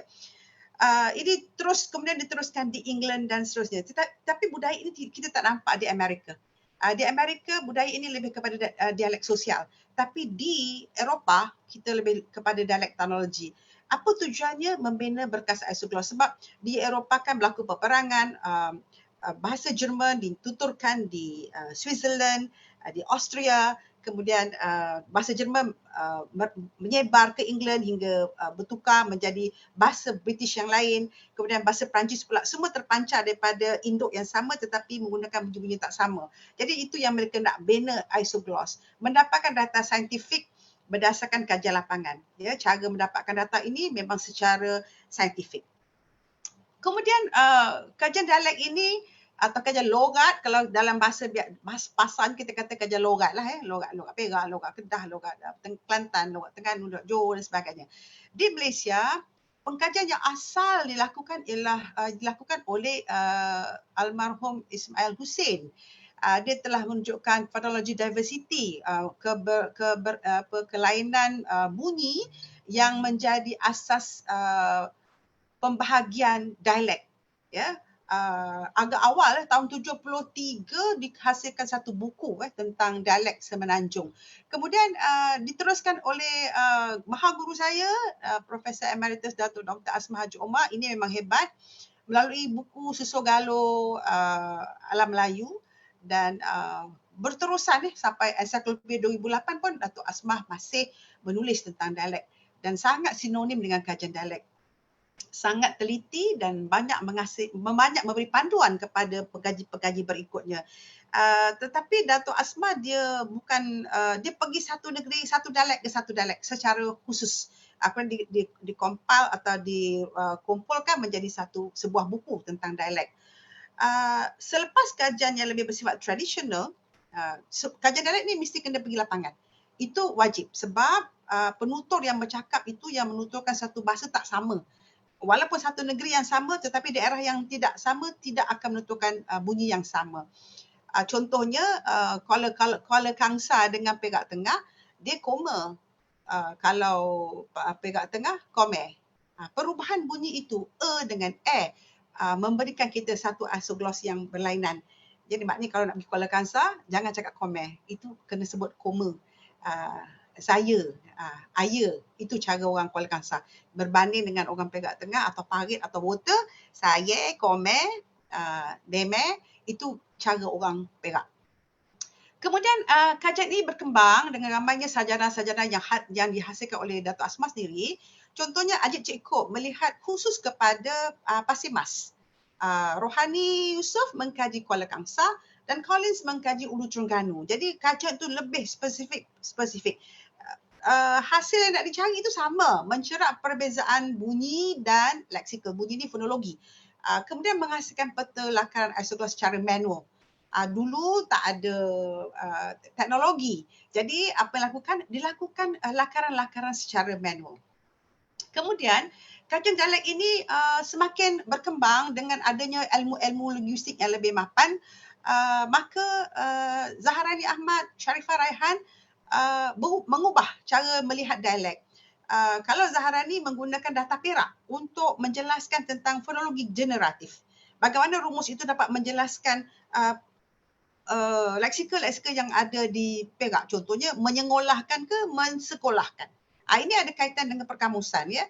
Bagaimana kita melihat proses-proses imbuhan itu berlaku. Kemudian Sharifah Raihan Syed Jaafar bersama pelajarnya melakukan kajian di Kuala Terengganu tentang daripada bisyllable kepada monosyllable. Macam mana itu berlaku digunakan juga fonologi. Tapi mereka ni tidak ke lapangan bersifat armchair, menggunakan data yang ada dan meneliti apakah proses fonologi, proses bunyi. Jadi tak ada peta yang dikeluarkan, ini merupakan betul-betul linguistik tooling, menjadikan data dialek sebagai bahan kajian. Berbeza dengan kajian yang dilakukan oleh Asma, Ajit, Collins dan Ismail Hussein. Ada satu kelompok lagi itu yang mengkaji sejarawi. Sejarawi iaitu mengkaji asal-usul di manakah asal Melayu Purba ni, bahasa Melayu ni dikaitkan dengan Melayu Purba. Bunyi apa sebenarnya yang ada dulu dan adakah berlaku retensi, pengekalan atau inovasi kepada bunyi. Ini banyak dilakukan oleh Tarmizi, Rahim, Syahidi, kemudian Fazila, Rahim dan Syahidi. Mereka banyak melihat linguistik sejarah, melihat kekerabatan bahasa. Asal-usul bunyi itu ya, adakah memang dalam hal ini merekonstruksi bahasa purba, retensi, inovasi dan perbandingan dialek. Mereka banyak mengkaji dialek di Pahang, Ulu Terengganu dan juga di Borneo, terutamanya di Sarawak. Satu kumpulan lagi Idris Aman, ni semua yang kira orang sarjana-sarjana yang berpengalaman. Idris Aman lain sedikit. Dia bukan mengkaji dialek seperti pada orang tradisional lakukan, tetapi dia mengkaji dialek sosial. Dia telah mengkaji kawasan Shah Alam dan Kuala Lumpur mengenai bahasa yang digunakan. Pastinya berbeza sebab kawasan metropolitan, kawasan urban menggunakan bahasa yang lain. Sebab kita boleh tengok dari kelompok remaja, kelompok orang yang bekerja, yang kita panggil sosial, kumpulan sosial. Jadi Idris Aman saya longgokkan sebagai pengkaji dialek sosial. Mengambil kira angkuban sosial, adakah orang yang berpendapatan tinggi, lain cara sebutannya, lain cara bahasanya. Kemudian adakah mereka yang tinggal di PPRT itu, lain cara penggunaan bahasanya. Ya, tapi dia tengok kepada dialek sosial. Faktor-faktor sosial yang mempengaruhi kajian dialek. Baik, kemudian kajian dialek ini pada tahun 2000 ke atas mula malap. mula malap kerana seolah-olah macam sudah habis yang nak dikaji itu. Dah kaji Perak, dah kaji Kedah, dah kaji Johor, dah kaji Melaka, dah kaji Pulau Pinang, dah kaji Negeri Sembilan, Terengganu, Kelantan, semua dah kaji. Jadi seolah-olah tidak ada modal untuk dibincangkan untuk dialektologi ni. Itu yang Idris pergi kepada sosial, Rahib pergi kepada sejarawi untuk menghidupkan. Kemalapan ini agak lama sehinggalah pada tahun 2010 apabila saya menyertai satu persidangan antarabangsa, Southeast Asia Linguistik, dia mengumpulkan pakar-pakar Asia Tenggara tentang linguistik, dan saya telah mendengar satu kertas kerja yang dibentangkan oleh orang Thailand, ya, daripada Chulalongkorn University. Jadi dia telah Tera Rajo Narat dengan Ting Sabat telah membentangkan satu pendekatan baru dialek yang menggunakan teknologi. Dia telah menunjukkan adakah bunyi bahasa Siam atau Thai standard mempengaruhi bahasa-bahasa orang gunung, bahasa-bahasa orang di Chiang Mai, bahasa-bahasa orang di luar bandar. Jadi apa yang dilakukan oleh kedua-dua pekaji dari Thailand ini, mereka telah menggunakan media, menggunakan televisyen, mengarahkan semua orang kena mengisi soal sidik. Jadi macam yang dilakukan oleh Wanker lah, memberikan surat. Tapi kali ini menggunakan media massa, meminta responden mengirim balik kepada mereka tentang yang dikaji adalah tentang perkataan reban, ban, tentang hujan dan apa saya tak ingat lagi satu lagi perkataan. Jadi mereka mengirimkan kepada ahli penyidik di Chulalongkorn University dengan menggunakan teknologi GIS, Geographic Information System. Mereka telah menghasilkan satu peta yang menunjukkan bahawa bahasa baku Thai telah mendominasi kawasan-kawasan luar bandar. Dari situ saya mendapat idea. Okey, untuk kita melihat dengan nafas baru kajian geolinguistik ni, saya mesti melakukan sesuatu seperti yang dilakukan oleh Chulalongkorn University. Jika tidak, kajian dialek kita akan mati. Sedangkan dialek ini, logat ini menjadi sumber bahasa kita. Maknanya kita boleh mencari, kalau kajian istilah, kita kena cari dialek dulu untuk menambah istilah-istilah dalam bahasa Melayu, bukan terus pergi kepada bahasa Inggeris.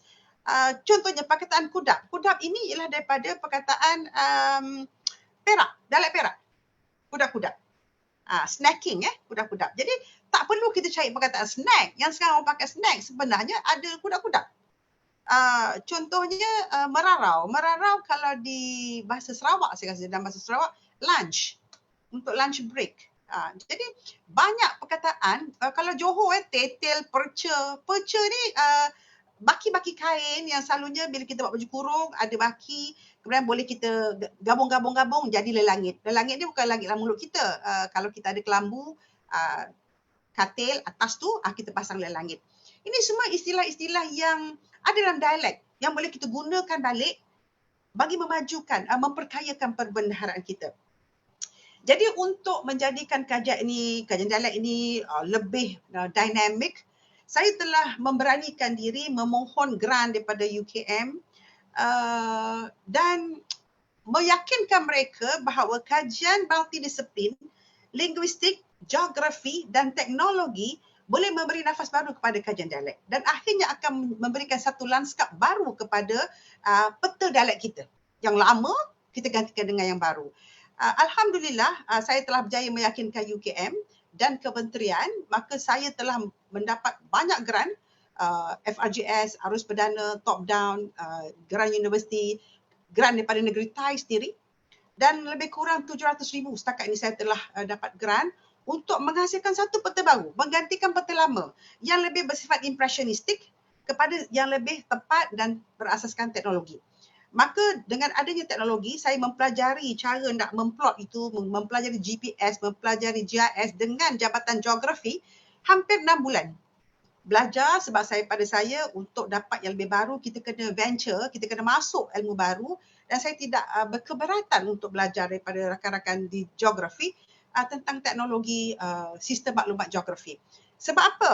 Dia akan menghasilkan isogloss yang sangat tepat berdasarkan GPS. Nak menentukan, saya punya kajian ni kena turun lapangan dan saya tunjuk mana kawasan saya dah pergi dan tuan-tuan akan rasa wow, banyak je kawasan dah pergi.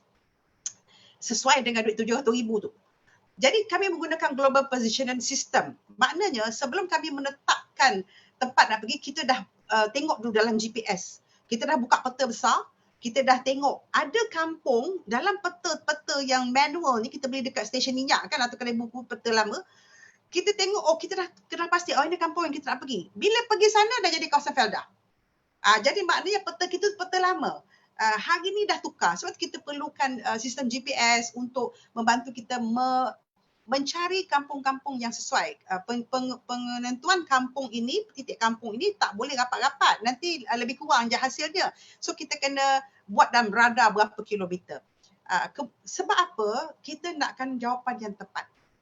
Ya, dan seiring dengan kemajuan ilmu dialek di dunia.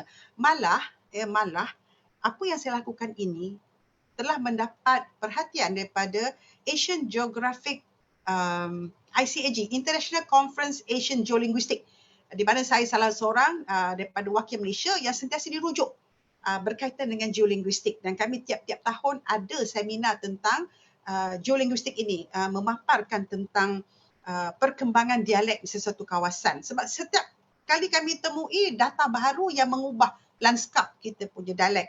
Jadi saya dianggap sebagai wakil dari Malaysia bersama-sama teman-teman saya di Jepun.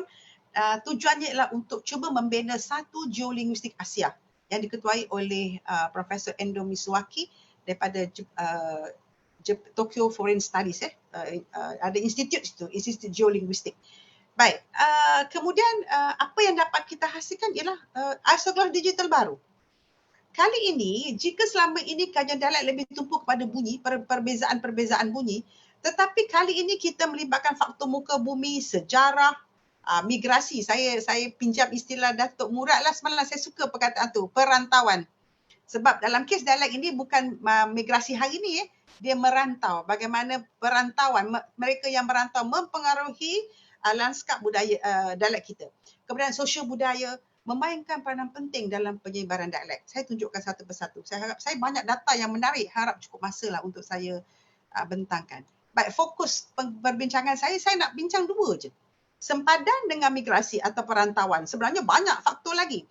Muka bumi lah, faktor sungai, faktor hulu, faktor hilir.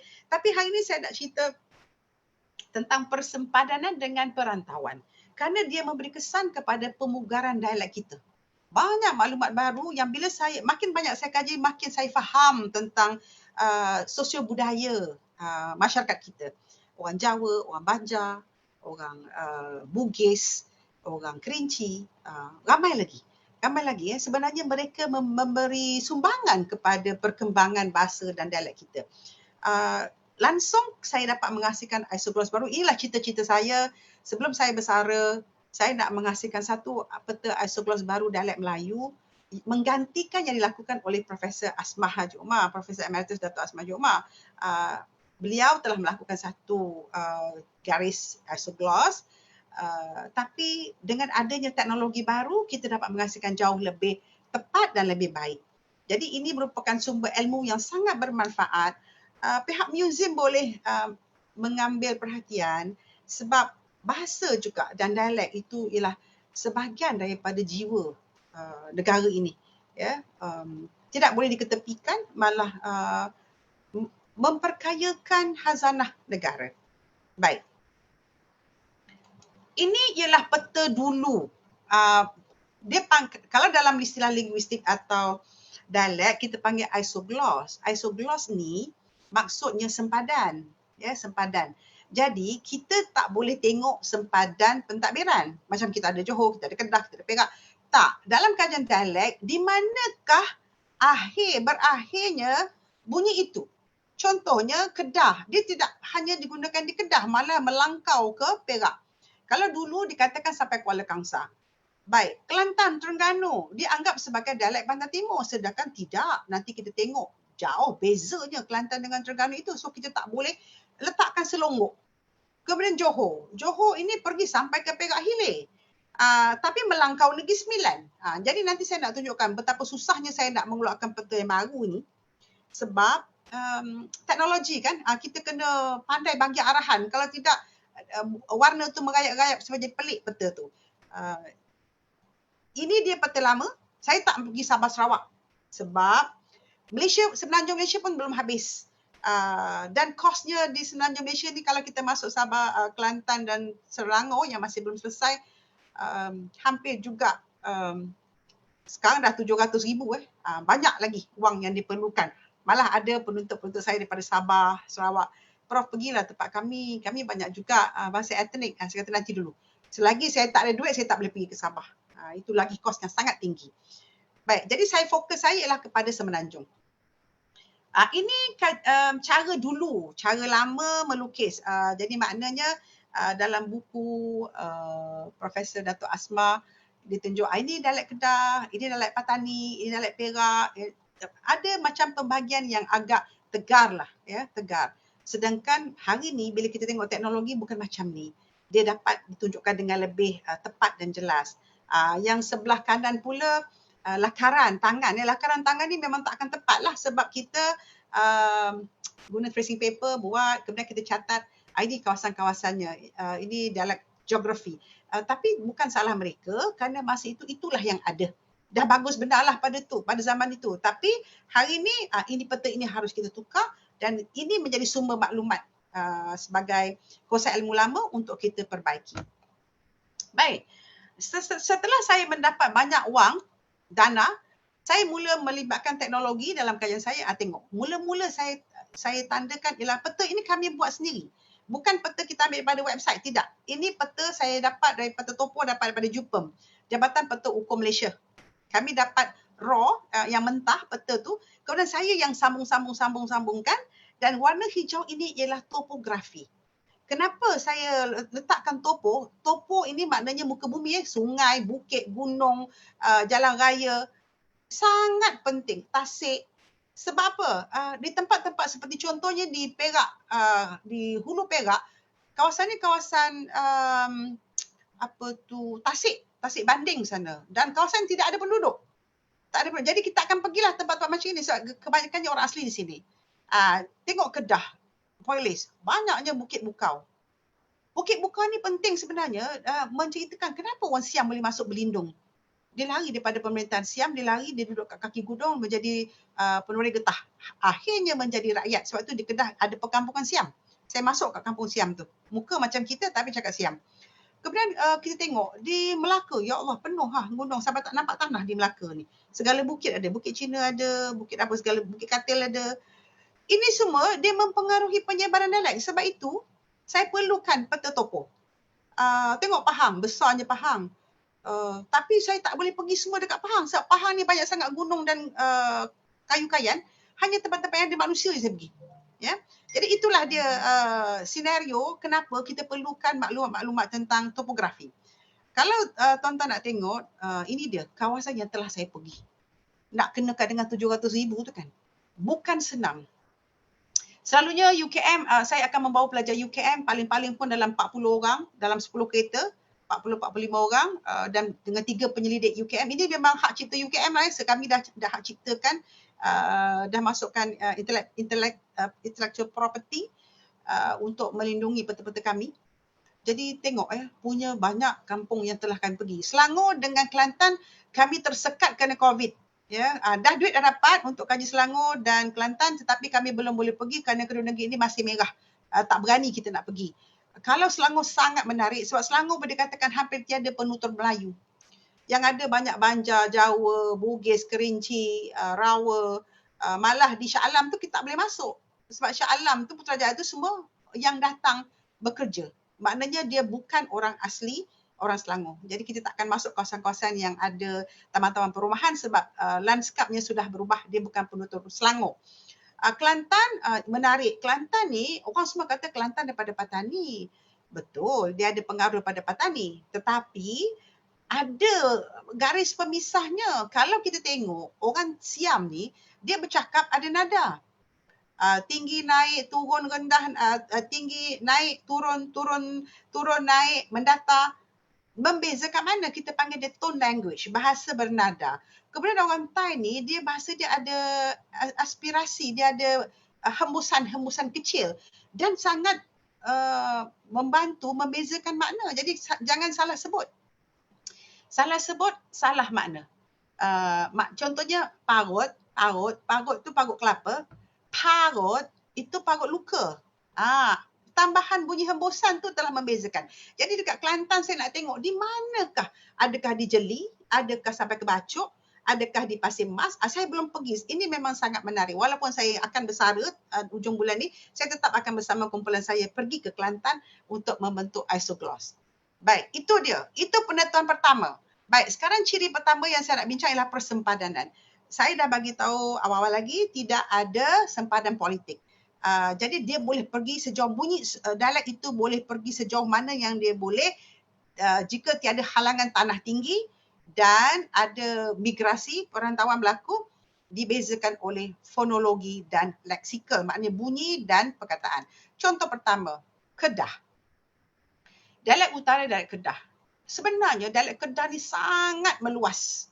Ya, sama luasnya dengan dialek Johor. Pernah Datuk Asma mengatakan Kedah juga boleh anggap sebagai bahasa rasmi, bahasa pertama. Tapi oleh kerana dalam kita punya Johor Riau, kita telah memilih dialek Johor, maka Johor kekal sebab kita ada ambil kira Nusantara sekali. Sebaran dialek Kedah ini, walaupun Perlis, Penang, Kedah itu ada perbezaan minimum, ya, ada perbezaan minimum, tapi kita faham mereka dilonggokkan kepada satu dialek, iaitu dialek utara. Kalau dulu kita katakan dialek Kedah sampai Kuala Kangsar. Kuala Kangsar dah mula dialek Perak. Tapi sebenarnya dalam kajian kami, itu yang penting kita pergi teknologi ni ya. Kalau saudara pergi ke Pulau Pangkok, mereka menggunakan hang, depa. Rupanya sampai ke Manjung, bukan Kuala Kangsar. Sebab apa? Peranan perairan laut dan sungai ini membawa orang-orang utara sampai ke hilir Perak. Dekat sini kan ada kawasan padi. Oleh kerana faktor ekonomi membawa mereka pindah. Okey, jadi dialek Kedah dulu yang kita kata berhenti setakat Kuala Kangsar telah berubah dengan data baru, input baru, telah merebak daripada Perlis sampai ke Perak Hilir. Ada tempat-tempat yang masih mengekalkan dialek Perak asli seperti Perak Tengah dan Kuala Kangsar. Tetapi Perak Hilir lebih kepada bahasa standard. Ada Jawa, ada Banjar di situ. Malah di Kerian tu ada orang Banjar. Tapi spotnya kecil berbanding dengan Kedah. Apa buktinya? Orang Kedah ni dia tak kata rin, dia tak kata bunyi orang. Orang ni macam orang Johor. R dia R macam ni. Ini ikut linguistik lah ya. R bunyi R tu bertukar. Orang. Tapi orang Kedah orang. Dia bunyi rin. Kalau orang Perak kata rambut, dia kata rambut. Ya, rambut, kuat sangat. Rin dia kuat sebab dia menggunakan uvula, anak tekak. Macam bunyi Jerman dah cakap orang Kedah ni. Jadi kita tengok, bunyi-bunyi ini pergi sampai ke Manjung, sampai ke hilir Perak dengan data-data yang kita temui. Kemudian akhir kata orang Kedah ni dia guna ain. Kita kata air, orang Perak Tengah kata ayah. Orang Kedah kata ayak. Ain itu bunyi geseran rengkong ini jauh perginya sampai ke Perak. Jadi kita jumpa data itu. Kotor dia kata kotok. Jadi dengan kita penemuan bunyi seumpama ini membolehkan kita memplot. Kawasan ini telah menggunakan dialek Kedah. Lepas tu tikus. Kalau kita kata tikus, orang Kedah kata tikuih. Tikuih dia kata ya. Bunyi dia, ini cara-cara tulis linguistik lah. Tikuih. Orang kata kipeh, orang Perak kata kipeh, dia kata kipah. Jadi saya sebagai orang linguistik dapat kenal. Ini dia ciri-ciri yang menunjukkan bahawa jauhnya dialek Kedah tu pergi kerana ada pengaruh laut ya, dan pengaruh penanaman padi. Sebab tu bawa mereka sampai ke Perak. Baik, seterusnya saya tunjukkan Terengganu. Ini kajian terbaru saya yang baru siap. Sangat menarik. Tadi saya katakan faktor bukan linguistik atau non-linguistik itu penting untuk menjelaskan tentang penyebaran. Bila kita kaji, saya dah kaji Johor, Pahang, Terengganu, kecuali saya kata tadi Kelantan dengan Selangor. Rupanya kajian kami menunjukkan dialek Terengganu ini sangat mendominasi pantai timur. Sepanjang pantai di Pahang, Johor sampai ke Kota Tinggi. Saya pergi tempat tu, nama dia Kampung Semayung, memang menggunakan dialek Terengganu. Kenapa? Terengganu ni kalau ikutkan peradaban Islam lebih dahulu, lebih awal wujud daripada Melaka. Dengan terjumpanya batu bersurat abad ke-12, 13, 12 lebih ya. Di Sungai Tersat. Dan ada replika tu di hulu Terengganu saya pergi. Jadi kami pun pergi dan sepanjang kajian kami di Pahang, Johor, ciri-ciri Terengganu itu kita temui. Contohnya orang Kelantan, orang dulu Asmah, Ismail Hussein semua dilonggokkan sekali Kelantan, Terengganu. Kemudian yang terkini dipisahkan. Sebab apa? Terengganu ni dia kata kita, dia gunakan dia banyak guna cara Johor. Sebab apa? Ada hubungan diraja antara golongan Raja Johor bersahabat dengan Sultan Zainal di Terengganu. Jadi Johor tu kan pekat dia, Shua tu, tanda lah kalau dalam kamus kita, mempengaruhi penggunaan di Terengganu. Sebab dia kata kita, apa lagi ada. Dan yang paling menarik ialah NG, Eng. Orang Terengganu sahaja yang menggunakan Eng. Ikang, makang, negeri lain tak pakai. Itulah ciri yang paling distintif membezakan Terengganu dengan negeri-negeri lain. Jadi dia makang, dia ikang, dia tapi bila dia ada NG dia gugurkan pula. Itulah ciri Terengganu yang menarik untuk kita kaji. Jadi Kelantan tidak. Kelantan bila kata ikan bukan ikang, dia kata ike. Kita tak kata kita. Jadi itulah ciri-ciri pembeza, maka kita pisahkan Kelantan dan Terengganu. Sepanjang kajian saya di pantai Johor, Pahang, saya dapati ini ini dia bukti datanya. Ini data dia. Ada 11 leksikal yang saya cari daripada 40 tu yang menunjukkan memang ada